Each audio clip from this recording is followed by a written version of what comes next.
যেসব জৈব রাসায়নিক পদার্থ দেহের বিভিন্ন বিক্রিয়ায় উপস্থিত থেকে বিক্রিয়ার গতিকে নিয়ন্ত্রণ করে সেগুলোকে বলা হয় এনজাইম বা উৎসেচক।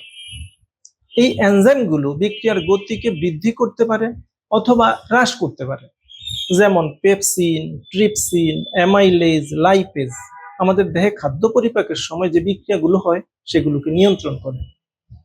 আর অন্তঃক্ষরা গ্রন্থি থেকে নিঃসৃত যেসব জৈব রাসায়নিক পদার্থ রক্তের মাধ্যমে পরিবাহিত হয় এবং দেহের বিভিন্ন জৈবিক ক্রিয়াকলাপকে নিয়ন্ত্রণ করে সেগুলোকে বলা হয় হরমোন বা প্রাণরস।